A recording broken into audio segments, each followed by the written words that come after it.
What's happening, everybody? I'm back. It's me, resident supervillain, Mr. J. Washington, here with another one-on-one with the supervillain. For those who don't know, and you should have known by now if you've seen all the other installments, this is where I sit down and talk to the members of my supervillain squad on Patreon who support me at the $25 tier. And what this does is I give back to them, and I feel like I can do a lot more. But this is something kind of dope I thought about doing this, where we sit down and talk for at least an hour for about whatever it is they want to talk about. And somebody told me at first, it's like, yo, ain't this like a meet and greet? And I was like, yeah, but think about a meet and greet. When you normally go see somebody, you pay $50, $60 to see them, shake a hand, say hi, maybe get an autograph, maybe take a picture. That's it. But I wanted to make this as fun for people as possible. And we'll talk about why things look different in this one in a minute. So this young man, we started talking last month for the first time on a one-on-one. And I learned a lot about him, and it was very insightful. And I'm so glad to talk to him again. You hear me say AZBadFish the whole time, but I'm going to give it up for Mr. Martin. Martin, what's happening? There we go. Bam, got it. What's going on? Well, man, I just, be honest, I've been having a real hard time lately with just trying to pick up the pieces and move on, as best I can. Just crying into my shirt. Yeah, man. I know what that shirt is. Dude. I'm all right. The crazy part is they've been so I have a friend who works in WWE corporate at Stanford. And for the longest they were like, yo, they're not gonna break. Somebody would every now and then throw up should we split up the New Day? And then somebody else would go, yo, do you see how much money they bring in and merch and revenue and stuff like that? Like, why would you get rid of them? And then they were like, oh, well, let's see about pushing Big E again. Because remember, when he first came in, he was with Dolph Ziggler. Then he broke off with Ziggler. Then they gave him the singles push. He had the IC title. And they was like, well, let's do it again. And then when Kofi got hurt and Woods was still out, they were like, well, let's see what he can do. But the problem was they were like, oh, is anybody going to take him serious as champion with him joking and playing around a lot? And I'm like, yo, we took Kofi Kingston serious, so why wouldn't we take Big E serious? Right. So now, this is what you got. I would. Yeah. I mean, the draft, I wasn't a fan, but whatever. Like they did a lot of stuff I wasn't a fan of. But I mean, that draft is only they'll do the draft now once a year for sure again, because the draft is to appease Fox. Yeah, Fox and I guess like we gotta have these stars. In some ways, it makes sense to like reset some stuff. Like if you've got stuff that's just clearly not working and there's no easy way to segue out of it, we'll just split them up in the draft. It's fine. Now we don't have to worry about it. Yeah, man, I guess so. But it's so it's when you see the New Day that have been around for like 6 years, like they can do whatever they were doing separate, but still be that collective entity. It was a different story with the Shield where you were like, yeah, we're gonna break them up. It is what it is. Yeah, but man, I was like, dang. Well, you got to know that the New Day is something else, because you got to remember me. Like I only started watching WrestleMania last year when Kofi won, so I've really only been watching it for like a year and a half. So to have somebody, I don't know, this new to it, be like that attached to it, like I was fucking upset, man. Like I was mad. When I saw the rumors, you're gonna wait till Xavier Woods comes back, and then on the same night you're gonna break them up? Come on. Yeah, that made zero sense. I feel like they could have done, because they're gonna do these like supplemental draft picks later and stuff like that and swaps over. Yeah, I feel like they could have let them have a small run together collectively again on SmackDown, and then do something. But damn. So how's everything else been, man? It's been going all right. I guess I did want to say two things right off the top. So I was pretty heavily medicated the last time, trying to make sure that I wouldn't go too crazy. Might have overdid it a little bit. I don't know if I was maybe talking a little fast or kind of crazy, good. But I apologize for that. And the other thing is, since you've been bringing it up, it seems I just cut it off right at the pass. I've been with you and like the Dan Merles of the world for Ever since the first time that motherfucker was on whatever video website. What is it? It's not Vimeo. It's this other one. We talking about the Snyder. I was like, this is not gonna happen. Snyder Cut is never ever gonna. It does not exist. It's never gonna happen. However, unlike you guys, I like everything. All right. So right. I'm one of those people who bought Justice League on 4K after seeing it in the theater. Like, I like to rewatch it. I like those movies, but I was always like, I would have liked to seen the Snyder version of it, but it's not going to happen. Y'all people need to shut up. Like, and then when they announced it was going to happen, I was like, yeah, all right, I'm behind it. So I'm like, I'm excited to see it. And then all this, the 70 million and the reshoots and the Jared. That's what I keep telling people. Everybody keep being like, no, it is a cut. Reshoots are a thing. I was like, you don't understand this. Reshoots are a thing when you're making principal photography. Yeah. That's when reshoots count. This dude told everybody the movie existed. It was a done film. It just needed the visual effects added. That's exactly what he said. That's what I remember. That's exactly what he said. And I remember interviews with people who said they'd seen it, right? Didn't that happen? Like, didn't Momoa come out and be like, dude, I saw it. It was so awesome. Exactly. Everybody said they saw this movie already, right? Like, what are you talking? Well, then how are you going to, what part did Jared Leto have in that? Like, maybe it was written in and it was a thing that he wanted to do like way early on and then scrapped the idea. And then like, well, now I can bring it back because I got 4 hours and $70 million.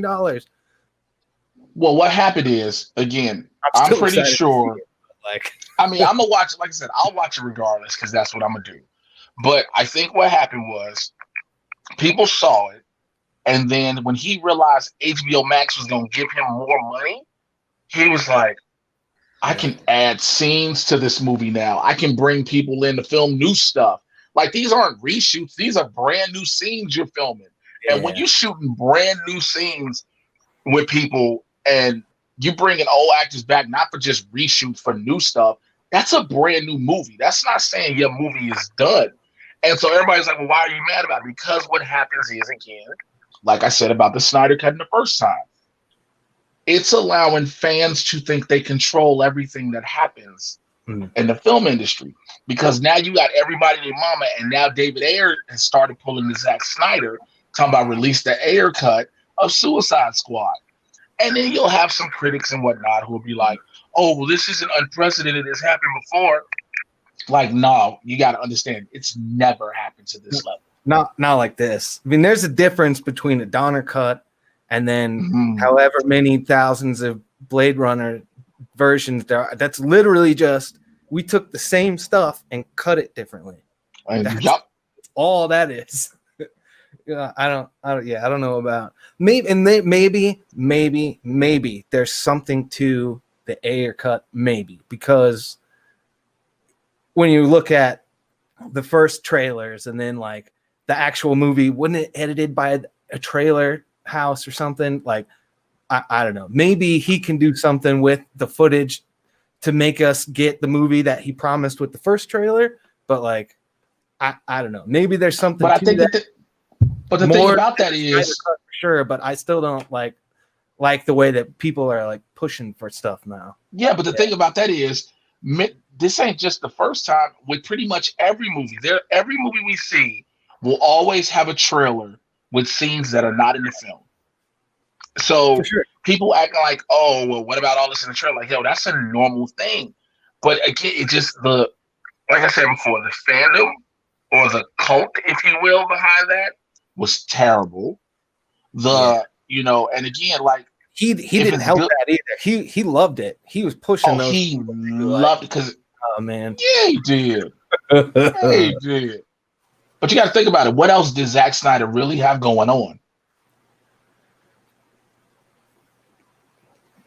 Exactly. I think he got some Age of the Dead or something like that of the Dead movie coming out.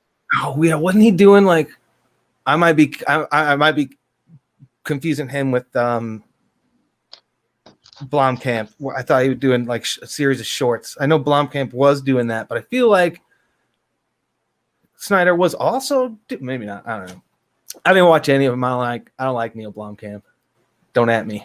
He's doing Army of the Dead. So that's the only other film he has coming out, right?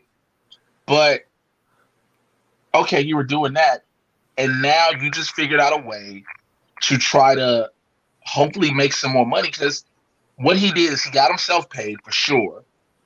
You know, the actors coming back, reshoots are one thing, whole new scenes require whole new payments for the actors. Right. But it's like, what type of money can you get off the back end off a subscription service, unless the downloads hit a specific amount of number or the streams hit amount of numbers? And again, everybody keeps trying to say, oh, HBO Max and Warner Brothers listen to the fans. They didn't give a fuck about the fans. They gave a fuck about the money. They needed more subscribers. They needed more subscribers because they had set a goal that they were supposed to hit pre-launch, and they hadn't hit it. And of course, the Snyder Cut would pick that up, because everybody like, well, that's not true. If it wasn't, they would not have told us about a movie that's not coming out until 2021. And they also wouldn't be releasing it in 4 different parts, right? 4 different parts, and you can't just do the free trial. Well, you can, but I mean, they already got for the record, HBO Max is probably my favorite streaming service right now. They are killing the game. I've never had HBO other than for Game of Thrones. Like I said last time, I would get it for Game of Thrones, and then I would get rid of it. Like, I never really had regular HBO or the DC universe, so I've just been tearing through stuff, man. I've been having a great time with it. Dude, there's so much on HBO Max that you forget is just overall Warner Brothers property. Like, when I realized I can watch the whole season, I can watch the whole series of The Fresh Prince of Bel-Air, things like that, I was like, oh, okay, you kind of win like that, and like their back catalog of movies alone, just like they got so many stuff. Like you're like, oh yeah, I've seen that. I love that movie. So much, dude, so much. Yeah, but I mean, again, and then when you talk about streaming, because again, HBO Max fell into that category of the streaming wars. I'll never forget talking about that. Once it was announced that Disney Plus was going to be a thing, then HBO Max was a thing, then Peacock was a thing. And you're like, okay, you got all these different ones, and then you heard of Quibi and all this. You're like, somebody gonna go down first, and Quibi didn't make it 6 months. Yeah, like, and it's weird because at first you might think like, oh, Quibi, it's perfect time to release a new streaming service. Everybody's at home, but like, yeah, everybody's at home, so we don't want the short 10-minute content anymore. Like, I'm always at home. I can imagine Quibi for people like, I don't know. I never lived in a big city, so I have no idea how long your commute's going to be. But like you could, I can imagine you catch an Uber somewhere, watch a 10-minute clip. So it probably makes a lot more sense when the world is normal, I guess. Yeah. But yeah, it was not a good time. I mean, absolutely would. When the world is normal, and that's what's the thing. It was for people on the go. But also, they said, oh, in order for people to really invest in this service, we got to spend all this money on these real big names. And then you're like, yeah, that's not I remember what made me finally pull the trigger was I understood that it was going to be a lot of HBO stuff, a lot of Warner Brothers stuff. And then what finally did it for me was like, well, we're going to have all the Harry Potter movies. And I was like, all right. And then that went away like 2 months later, like, you bastards. But by that point, I had already like realized the rest of the stuff on there, so I didn't care. Man, I've looked at everything. Like, they have Crunchyroll, which is an anime studio thing, but it's not an expense. It's like they have just enough to kind of tease, and everybody's like, well, you might as well get the regular Crunchyroll app if you really want the full level of anime. And it's just, again, Netflix ain't going nowhere. That's a given. Hulu ain't going anywhere. Amazon not going anywhere. For the foreseeable future, HBO Max ain't going, and neither is Disney Plus. Now we're going to see how long Peacock lasts, how long the CBS Paramount one lasts. Like, CBS, because of Star Trek, maybe has something. But like, I think because of that, I think Star Trek is the thing saving it. That's the only thing that makes me wish I had it. Like, I don't like, I think I could like log in with some family logins, but I actually don't. So like, yeah, I don't know, man. I think the individual network ones, that's not a good look, and I hope that doesn't catch on, because then we for sure are going to be right back to cable. Only it's going to be over the internet instead of cable, instead of actual hard lines. And again, it literally goes to show that we as consumers were our own worst enemy when we started using the phrase "cut the cord." Mm. When we started using that phrase "cut the cord," we became our own worst enemies, because now once you said, "Oh, I want to cut the cord from cable. I don't want to be attached to everything with cable," then all these companies are like, "All right, well, you want to just stream it here. Here's something for you to stream here. Here's something for you to stream there. Here's something for you to stream over here." And now you get what you get. Yeah, well, I guess we'll have to see what all that stuff comes down to.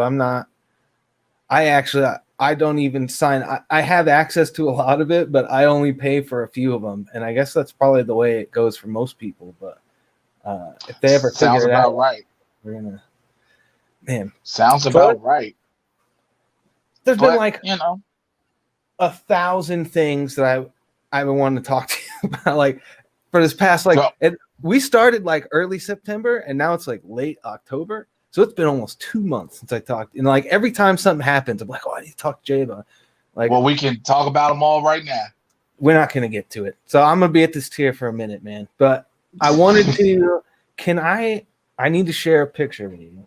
Sure. I don't know how to do that. Can I just drop it in here? That doesn't do nothing. No, you won't. No, I don't think it allows me to do it on this share screen. Can I just drop if you change your whatever your camera screen is, whatever's showing out, if you can do that. I could do that, I guess. But I don't. Yeah, and that way it'll just be my half. All right, let me see. Yeah. Jesus. All right, so this is yeah.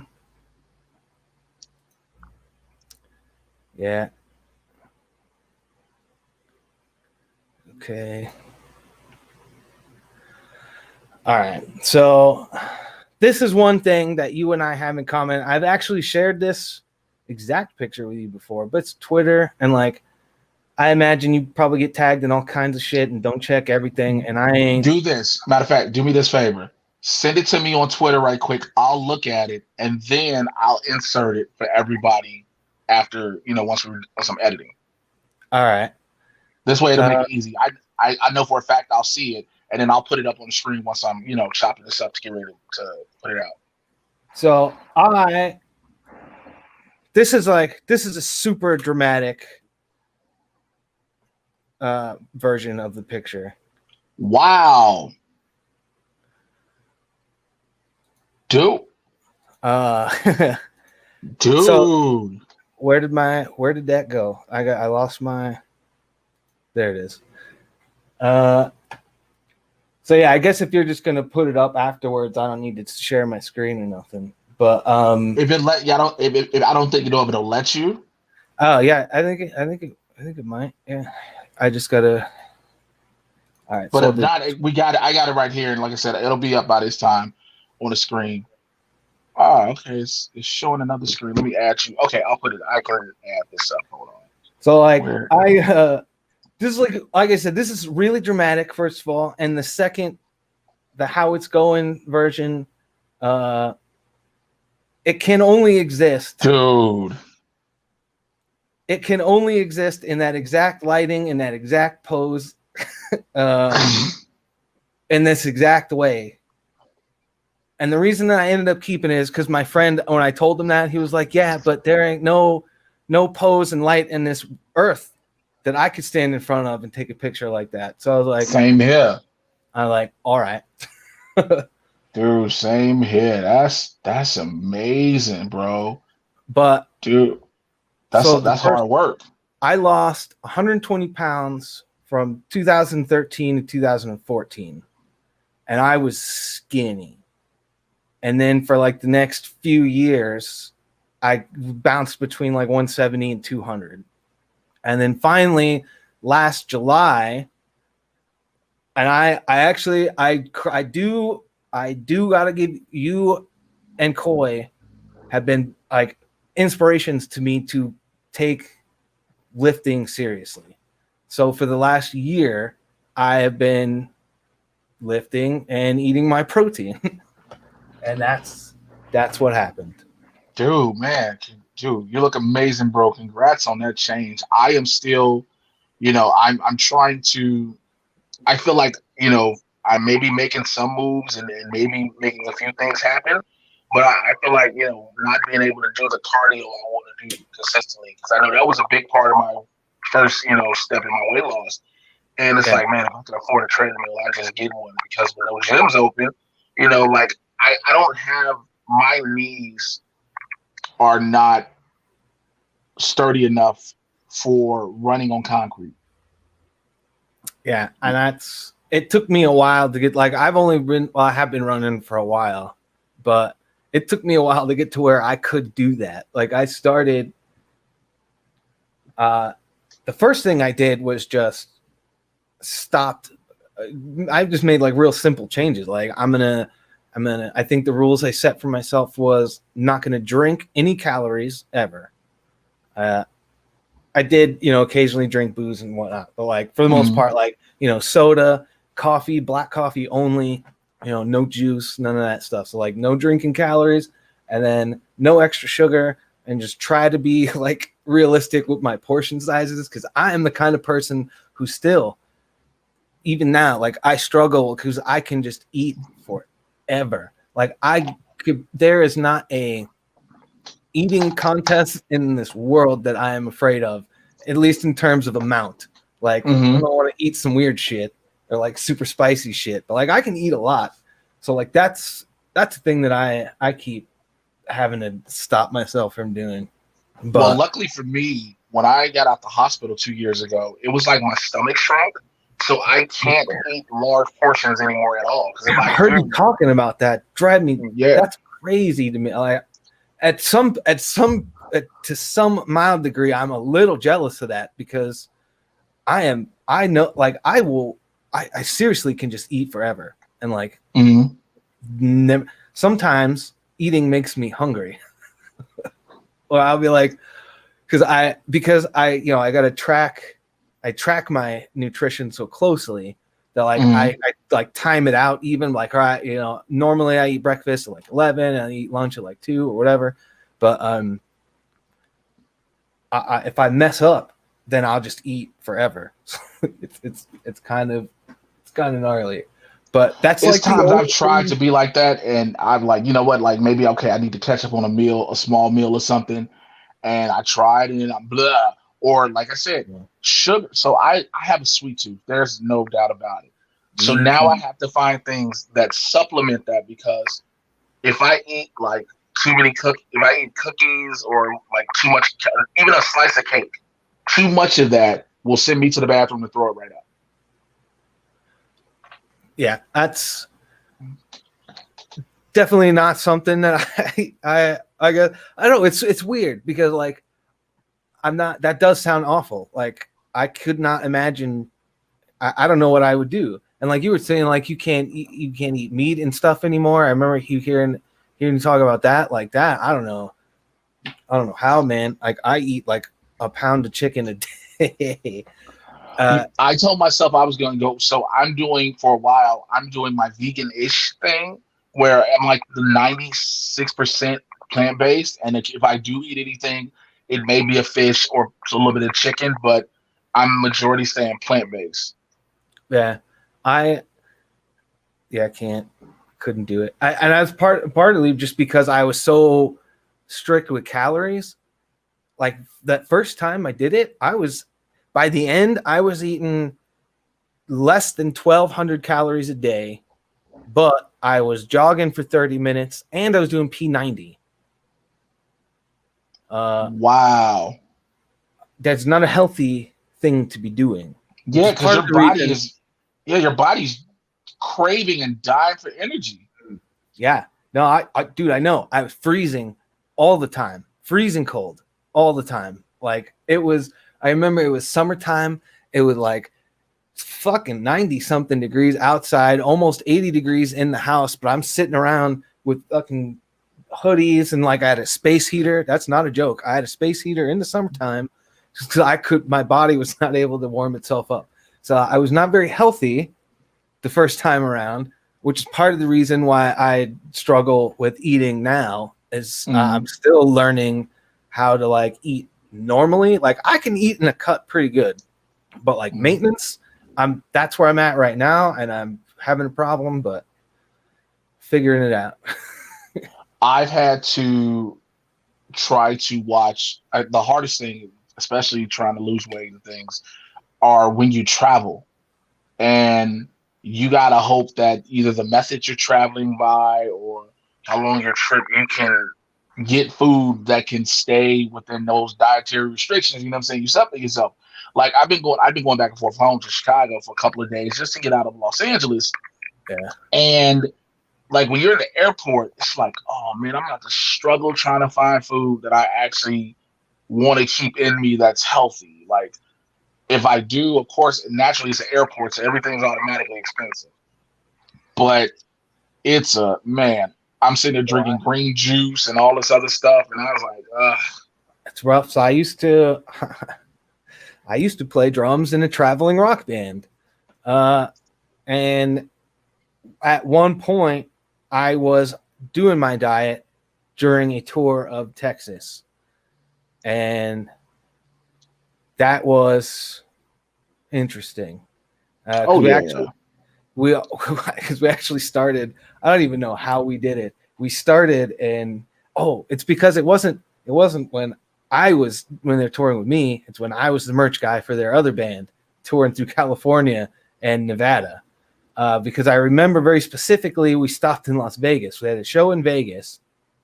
And we rolled into town like 8:00 at night.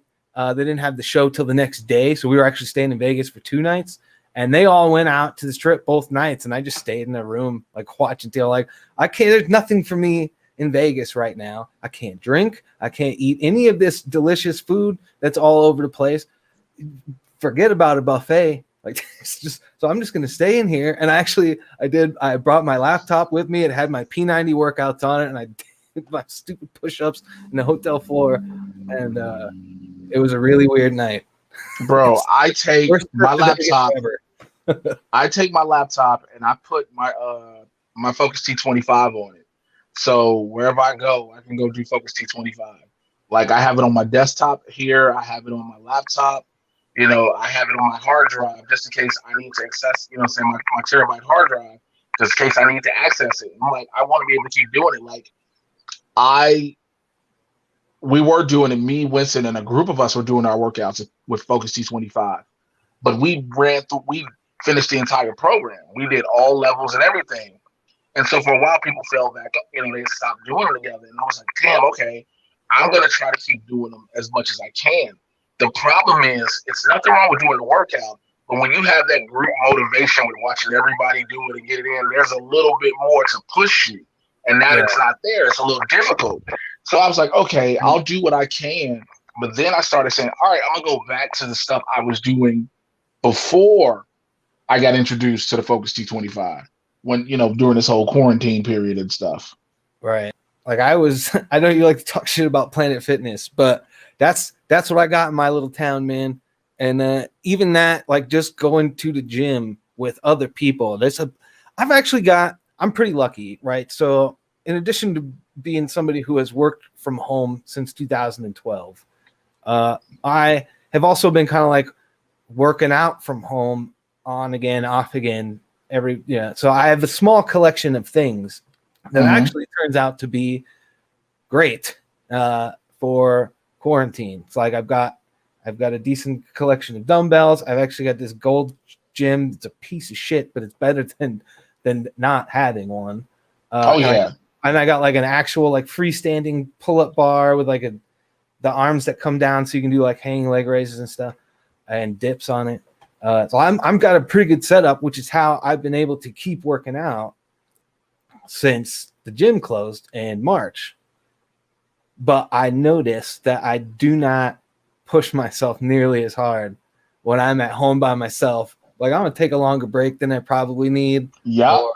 I don't need to necessarily go all out today. We can take it easy, So there's definitely something to that for sure. Like the group thing, I've never actually done a group, but like having them there, like with the dude yelling at you, like even though he's not yelling at you, because that's a Tony, what's his face, the P90 guy, was probably not nearly as intense as Sean T. I remember that. I remember when Insanity came out, seeing the commercials for it on the TV. Like, damn, that shit looks crazy. I don't want that guy screaming at me the whole time. We were talking about doing Insanity, and I remember Winston said, he was like, I got the DVDs. He was like, we can do it, but it's an hour. I said, what? He's like, yeah, it's an hour long. I said, excuse me? He was like, you heard me. I was like, so.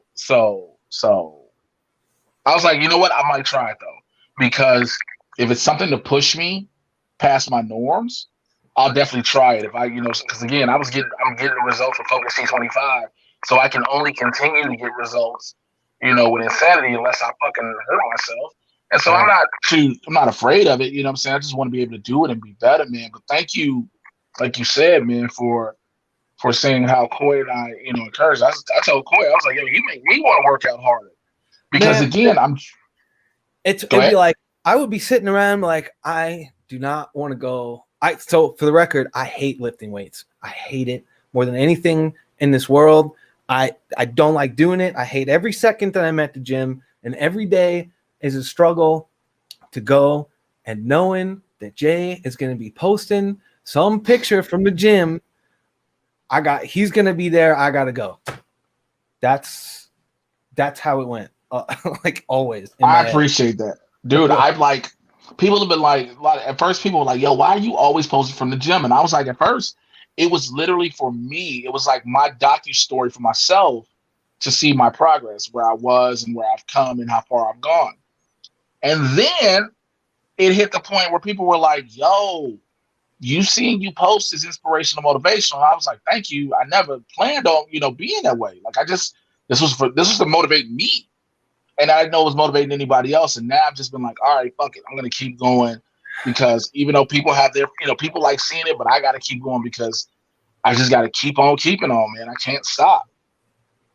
Yeah, man. And I appreciate, I've always, so who are we allowed to be supervillain status too, or is that a you thing? I've always y'all allowed to be that too. Trust me, y'all allowed to carry that torch.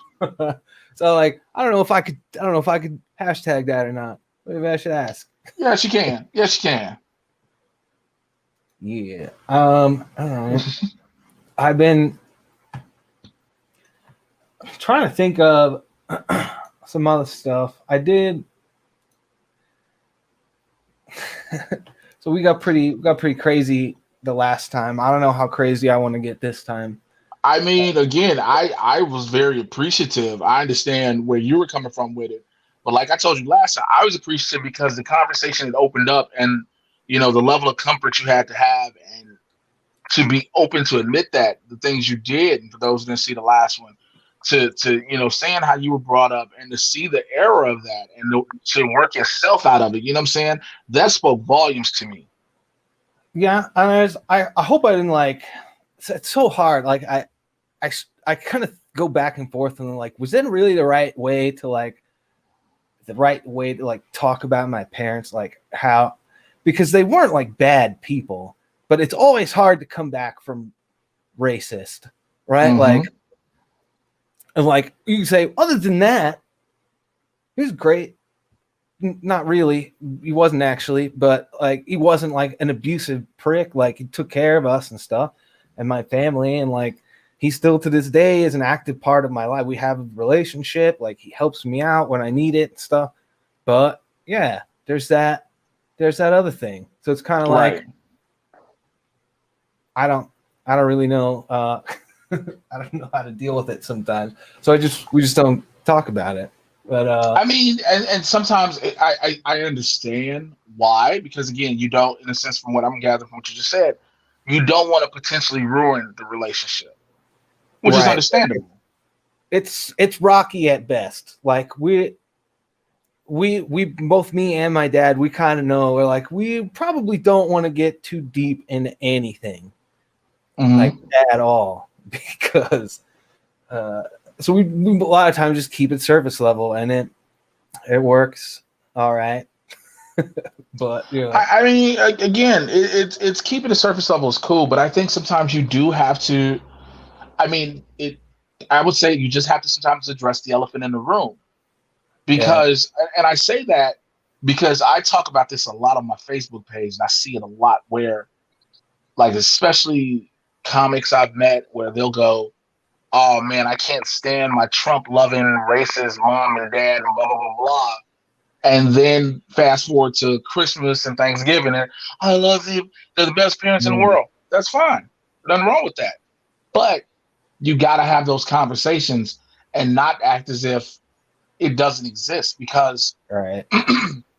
in the moment, it doesn't, of course, because it's you and your parents. But I think in the greater good, especially, again, the past 4 years have had to show people you're not just picking a political side. You're literally picking a side of decency and humanity. You know what I'm saying? Right.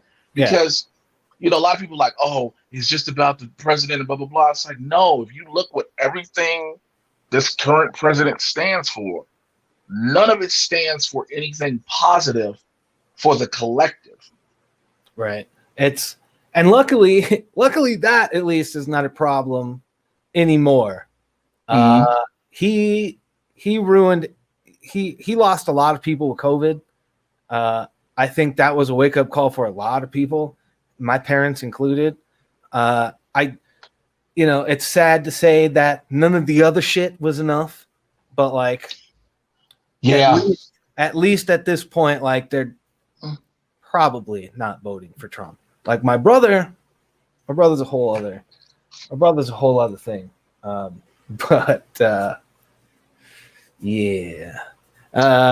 It's crazy where people are like, oh, he's doing this. I was watching, like, as we all were. We were watching the fucking debate last night, and I literally said, like, the one thing you saw me post, he can't answer a single question. He couldn't. It was wild. These are softball questions. These are just like, here, give me an easy answer.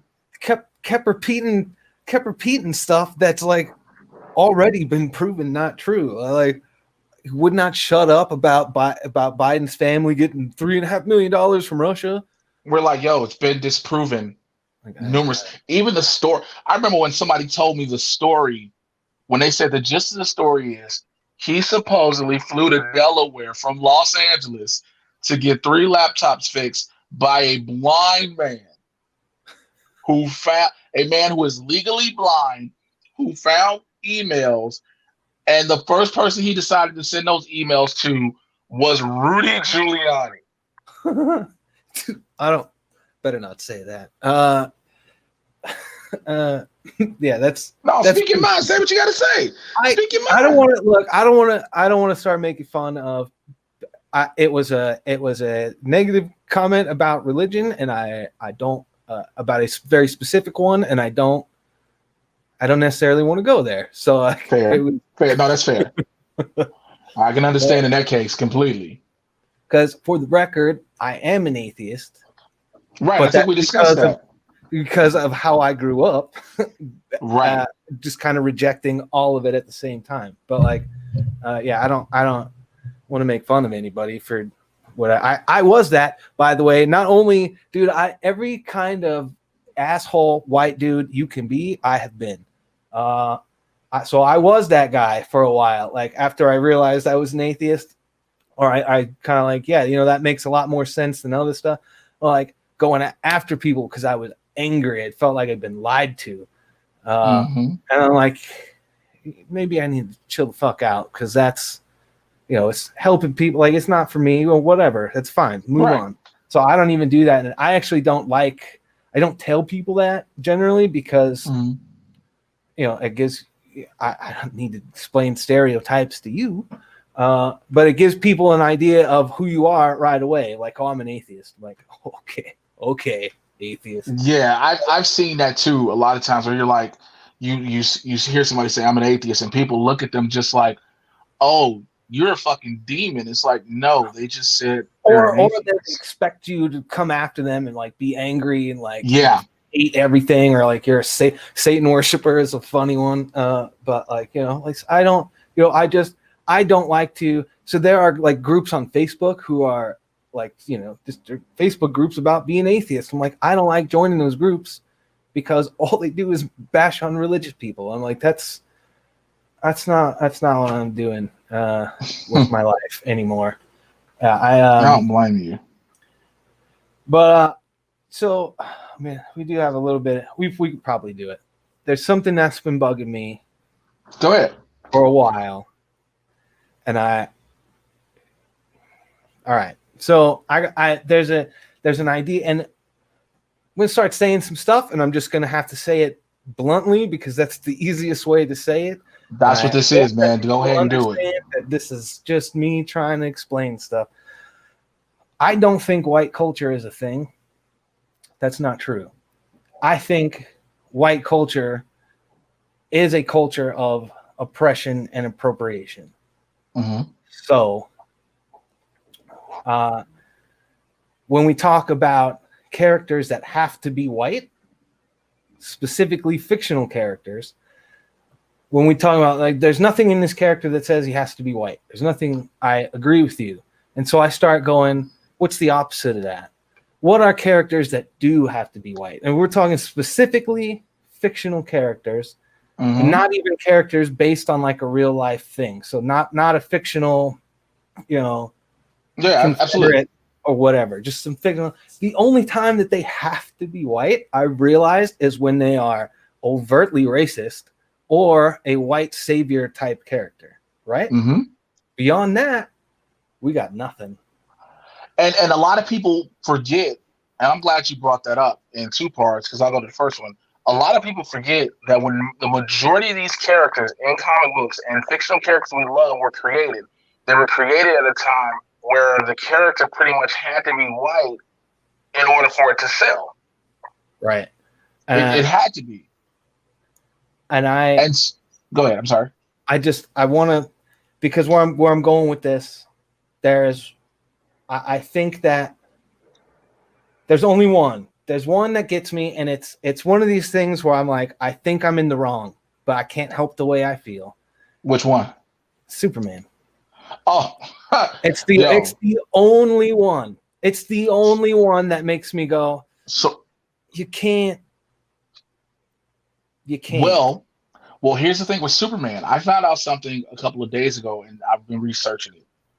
Superman is actually based on an Egyptian god. Kal-El, all that is from an Egyptian god, as is Supergirl. That now the term hero comes from Heru in Egyptian. And so Superman's lore, because the character is the sun god in Egyptian culture, and Superman's powers are based on the sun. So, but you can't, again, we've discovered that the Egyptians, we finally accepted that Egyptians were not fair-skinned people. We're not white people. No matter how much the Ten Commandments, Ben-Hur and everything trying to show you consistently, no. Right, yeah. So if you create this character who represents truth, justice, and the American way, that's, I think, the key. The American way, and you try to make him, again, from what you take the origins from, and you try to make him Egyptian or darker skinned. Again, at the time when Superman's created, he never sells. Because you're telling me that black people, who there hasn't even been a civil rights at this time, we're still in the midst of segregation when we're talking this. Yeah, this is old. This is Jim Crow segregation, and we're talking about this. You're telling me this lesser than species, not even race, this lesser than species represents the American way? Are you serious? So then when you make a white guy who comes to Kansas, a white alien baby comes to Kansas, it all can play itself out. Right. My thing is, people forget, yeah, we should, again, like you said, the American way part. But people forget the number one thing. He's a fucking alien.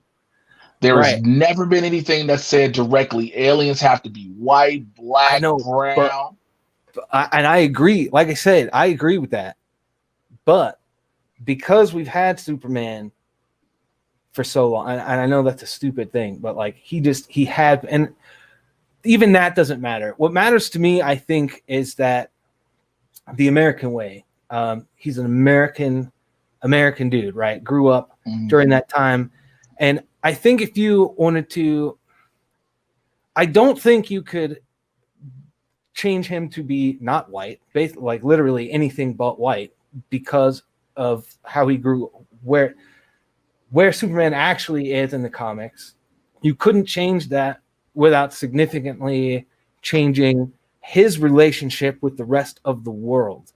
I come down, I think about how would it look if Superman was black. I find that story to be fascinating, by the way. I actually, when you had released an audio clip about this exact topic on the Patreon, and I posted a big fucking thing about it. Yeah, I remember that. So I'm basically saying all the same stuff, but just because it still sticks with me.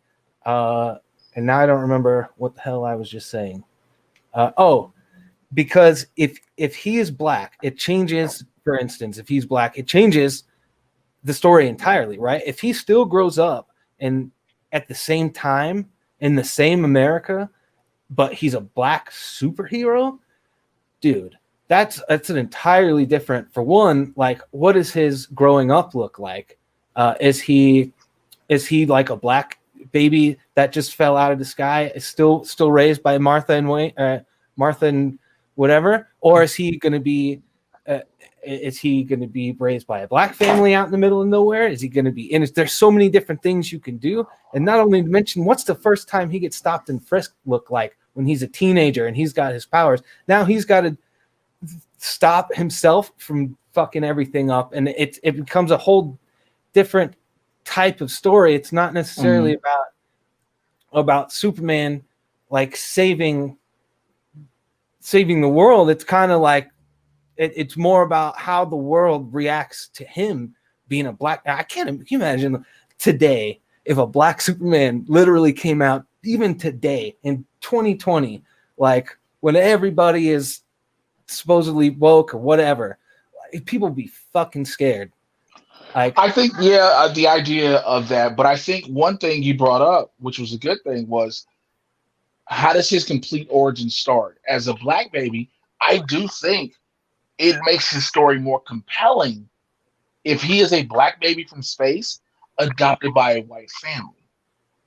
Because they are going to try to teach, according to the way Martha and Jonathan Kent are, they are going to teach him that the only thing different really about, they're going to tell him about his color of his skin, but they're going to teach him about his abilities, the same way we've seen all the time in the Superman films and even in Man of Steel, like Clark, you have these abilities, right? The thing is, they won't teach him about his skin until he has his first incident.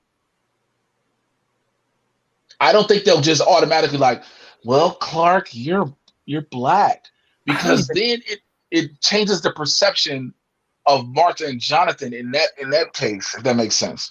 Yeah, and I don't even think they're clearly not prepared or equipped to raise a black child, right? Like, there's clearly stuff that they don't have a clue about, right? Like, I hear about the things that you guys could tell your kids and stuff, and I'm like, that is fucking crazy. They're not going to know to talk about that, right? Like, they're not going to be like, hey, listen, you might have a problem with the police. Here's why I slightly disagree. They'll have that discussion after his first incident. They won't have it prior, because according to the Kents, they've been in this community, right. They've been there, everything is one thing, they know what it is. And until he has that, till he has that experience where he stopped for no reason, whether it be walking, driving, whatever, and he sees the cop was just overly aggressive and abusive and all this, and he tells the story, and then it becomes this harsh reality for his parents to tell him about that, and they have to have sometimes this does happen, and then you have Clark who's trying to be like, why? And they have to tell him that. Granted, we wouldn't see the full story being told out because there's so much to tell him. But from there, his whole thing can still be about the American way, but about trying to show that heroes are heroes no matter what they look like. Even though he's had a bad interaction with the police as a black-skinned man and a white police officer in Kansas, more than likely, that doesn't become indicative of his view of the country as a whole. Because again, one of the things about Clark Kent is we know, even though he starts out in a farm, Smallville, Kansas, he goes to Metropolis, which is the big city. So he's still learning about the culture, about Americans in general. Yeah, he'll see the negative side of Americans and not just the supervillain side, but it's him learning more and more to understand it. And I guess when if I think about it, it makes Superman has always kind of been about, I am way more powerful than these people. It's kind of up to me and how I use that, right? So like, I've got to be. I could easily just fucking wipe all of these people out, call it a day, but I don't, because he's compassionate. He believes in what's right versus wrong and stuff. And I guess if he was black, that becomes even more powerful, or like more of a thing, because like, and not only is the world just shitty in general, but they've treated me like shit, and we just kind of treat everybody like shit, I guess. And again, like you said, I have the power to literally not stop, but eliminate. Yeah. Eliminate all these problems. But yet, we saw The Boys season 2. We know what can happen. Right. And that's what I was just about to bring up. Because if he does that, then he's Homelander. Yeah. Then he's Homelander. And that's a completely different thing. Right. So there is a possibility of him being able to, if you write and tell the story well, because again, it's still, like you said, you just said it. Yeah. He realizes, I have this power. I don't have to hold back. I can do whatever I want, technically. Again, in Man of Steel, I let you put me in handcuffs. Right. I did this. Like, if I wanted to go, who could stop me? Yeah, and I understand, and I get the American way, but again, now what makes that best, especially if you do it that way, what makes it the best, especially if you do it that way, the American way takes one more twist that one more turn, that the country needs. Right. Because go ahead, I'm sorry. Oh no, you finish, because I wanted to say something else. Okay. Because the American way takes a turn that the country needs, and because it is in the light of everything, especially in these past several months, America's racist colors have shown to the world, not just America, but to the world. You do that story that way, and then you show the American way is being inclusive. Even when you have the power to dominate, you don't. You still help. Right. And that adds on to the American way. Yeah, it definitely makes it more. Like everything, I guess you're right. Like it would. If you make him, I guess I have to back down, but there's still this feeling of, this is one of the few like white characters that we have who's like actually good. Like, which I completely understand that. And like, we should strive to be like this person. Obviously, but also we have made him bad in the comics. We have made him times where he's just snapped out. That's so true. I got. You got it. See, that's the thing. And that's the one thing comics have always done. Every hero that we have has never stayed the hero all the way through. Yeah. They've become the villain at one point or another. And so, yeah, granted that happens, but again, if you want to make the story, it doesn't change anything. No, it actually enhances. It actually enhances Superman's story. Yeah, and you're right. Like I guess I admit that. I'm good enough to say that when I'm wrong. Like I'm glad though, because I was struggling with that, and like I knew I was wrong. But no, it's not you're wrong. You weren't wrong at all. It was you had an opinion on it, and just like if I did, you had an opinion and perspective, and after listening to different perspectives, you like, well, you know what? This makes sense. And so it's not being wrong at all. So don't ever think you were wrong. Because when we start thinking we're wrong from our own opinions and we're wrong because of our own thoughts, then that's the thing that I do struggle with that all the time. I'm like, maybe I don't trust myself very much is what I'm saying. Like that's yeah. It happens sometimes to all of us, I'll be honest. I mean, I'd be a lie if I said it didn't. It's just a matter of how we deal with things and we accept things and we move forward with new information given. Yeah, for sure. Yeah, I've been feeling better the last couple weeks. So earlier this month was rough, man. I don't know how much longer you want to go, but go ahead. I actually had, so we talk about the debates. I finally, like, after the first one, I'm trying to remember what happened. So there was the first debate, and then immediately after that, there was something else going on in the space. I don't remember what it was, but I was watching it, having a good time. So I wasn't really thinking too much about the debate immediately after. But the next morning when I woke up, I was like, that dude, he actually said, stand back and stand by. Is that what he said? And I started. Yes, it was. I started freaking out on Facebook, and I made one of them posts that like I never make, but I was like, if you still think that this dude is cool, like just go ahead and unfriend me. And then like I figured I was safe because I like that's clearly we all know what the fuck that was. That's and I got pushback from it. I surprisingly got pushback from it, and like the people who were pushing back, I was surprised by who it was. Even I'm like, this is my friend. Like, what are you talking about? You can't possibly. Yeah, he did. And then for like 2 days, we were arguing on my Facebook post until one of my black female friends stepped in and screamed at both of us. She was very upset that we were arguing, that two white people were arguing and being so angry about whether or not someone was racist.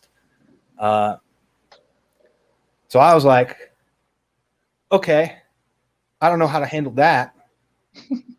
I was like, look, I'm not arguing. I'm not angry about what he said. I am, but this anger that you're seeing right now is me angry at my friend and people who are still not getting it. I don't know if that makes a difference, but like I'm just angry and I'm expressing it. Like I left it. At that point I left it. And then he came out, and then it was like 2 days after that he posted that he was positive for COVID, which I still I'm with y'all. I think that was fake, but I posted on my Twitter. I laughed at him. I'm like, haha, what a fucking asshole, or like you deserved it. Another friend of mine out of nowhere, like, hey man, that's not cool. You can't like he's all lives matter. You can't he's sick. You can't laugh at sick people. I'm like, get the fuck out of here, dude. Are you like I am not, first of all, I'm not laughing at the fact that he's sick. I'm laughing at the irony of the situation. Yeah. And then he said, and this is what triggered a full-on, what I later realized was a panic attack, because I don't like arguing with people. Like when arguments starts happening, my heart rate starts going up because I really don't like it, especially not with my friends, which is why I've stopped doing it on Facebook entirely, because that's only people that I actually know, as opposed to Twitter, which is a lot of times people I don't know. But he's like, oh, it's not irony. It's like nothing about the situation is ironic. A man got sick with a deadly disease, and I lost it. I don't even remember everything that I said.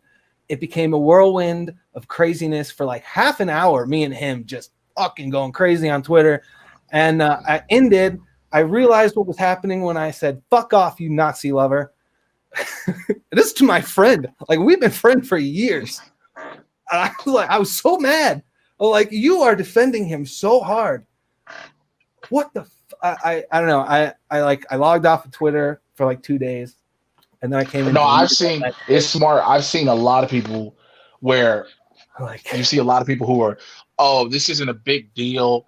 Only an X amount of people, a small amount of people will die, and blah blah blah blah. We shouldn't stop everything because the flu kills. When you notice, everybody had to stop the flu kills more people line real quick. Right. They had to cut that out because everybody was, oh, the flu kills more people in a year, and then you start hitting, yeah, because of COVID, there's 220,000 deaths. The flu's only done at the most 64. Yeah, like, and everybody's like, oh yeah, it's only slightly worse than the flu. Right. And so then you have those people who are like, oh, it's only slightly worse than the flu. If you get it, you're probably going to survive it. It's no big deal. All that, this, and third, they say. And then they get it. Yeah. And then they get it. And the best part about it becomes, oh, man, we should take this serious. It's not a joke, y'all, blah, blah, blah. That's what you're like, yeah, this is irony and karma working hand in hand. Yeah. I mean, like I said, I don't actually wish bad things happen to people, but I mean, when it does, and they're bad people, I'm gonna laugh at it. That's how I am. I don't blame you, man. I don't blame you at all. But it was bad, man. I ended up, I lost many friends that day. You know what? And a lot of people said about this especially these past 4 years, how, oh, if you lose friends due to political differences or whatever, who you vote for, you weren't friends in the beginning. It's like, no, again, this isn't about political affiliation. This is about you standing behind the hateful ideologies of one particular person, not even a political group. Yeah, like I figured out where my line is actually after that incident. I was like, it's fine if you want to be conservative and you just cannot vote for Joe Biden. I will not hate you, like if that's what you're saying. But if you are like actively supporting president, like if you go out of your way to like, I support our president and he's doing great jobs and all this stuff, then I'm done with you. I don't need you in my life. Dude, when you get people who can't tell you exactly what he's done as a great job, instead of spewing and not by spewing the same random talking points he does. Yeah, it's like you don't know. Yeah, it's because there is nothing. Right, because I love when I hear I had to stop so much on Facebook because I was getting blocked for like 30 days, 7 and 30 days repeatedly. But I had a dude who was like, it was a white guy. I was like, well, Donald Trump has made the lowest unemployment numbers for black people ever. I said, first of all, no. Secondly, lowest unemployment numbers does not mean people are working. Oh, yes, it does. I said, oh, you clearly don't know how unemployment numbers are calculated, do you? And he was like, yeah, whatever. I was like, no. It's the facts that because people can no longer file benefits, they've exhausted their claims, they're no longer counted. So therefore, the number drops. It doesn't mean they're working. Yeah, it's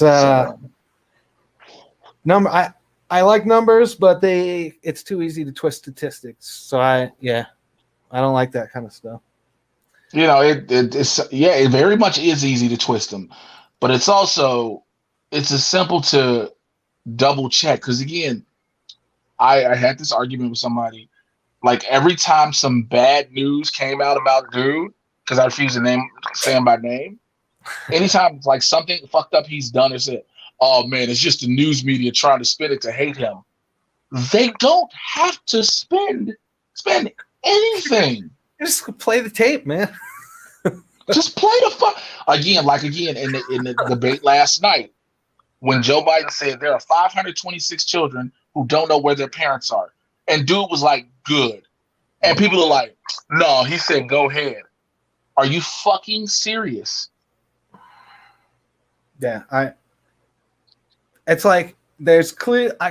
I'm of the opinion that these debates and stuff are pretty much worthless. I don't understand. Like, I know they're doing it because they got to do it or whatever, but like, who is still undecided for real? Like, who is going to these debates? Like, I really need to know his answer to his plan for healthcare, because this is just it's such an important piece of information.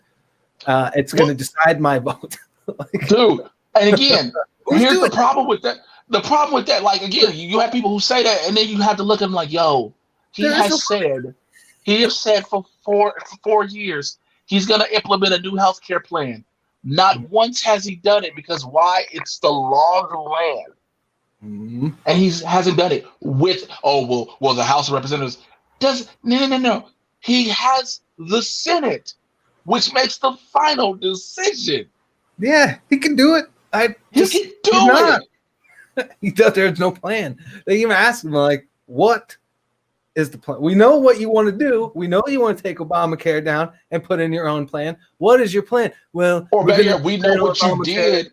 We know what you did with the mandate. We get it. Okay, we've kept hearing over and over and over. I got rid of the mandate. Yes, we know. What the fuck else? Yeah, so we're gonna put in our own plan. You don't have a plan. Yeah, and again, anybody who says, I know the wind, I do not trust to be president. Don't do it. But look, man, as always, real quick before we go, I got one last real quick. I've been trying to tell you about. I got this. This is an Elgato HD60S. It is a capture card that I do not need. If you want it, I will send it to you. I'll send you the info. All right. I'll send you the info. Yeah, definitely will do that. Yes, yes, I definitely will, and I appreciate that. Look, I have such a phenomenal time talking to you. I cannot lie. I cannot bullshit it. You are an amazing person and a great soul. And again, you were hella nervous the first time. And now it's beautiful because I love watching the evolution of people with doing these too. Some people are like, I'm not used to just talking. And now you're more comfortable. And now we have a conversation. And I love it, man. And I love your perspective. And I love your understanding and willingness to listen and learn and educate others, and not just, not be like, well, it's just this. You like, look, let me try to get you to understand, until the point where you're like, you know what? Fuck you. I'm tired. I'm not trying no more. I appreciate it so much, man. I do. If people want to go ahead and reach you, let them know how they can find you. I'm not doing nothing, but you can find me. I'm at AZBadFish MC on Twitter. I just kind of don't really do anything. I just random tweets. So you never know, man. And as always, y'all know how the deal is with me. Twitter, Instagram at Mr. J Washington. It's spelled below. If you want to do these and join the Supervillain Squad, please, and support patreon.com/Mr. J Washington. Y'all know about the Man Tiny Podcast and Birds in the Hood and all that. Holler at y'all for another edition of the next one. Take care. We out here. Bye. Later.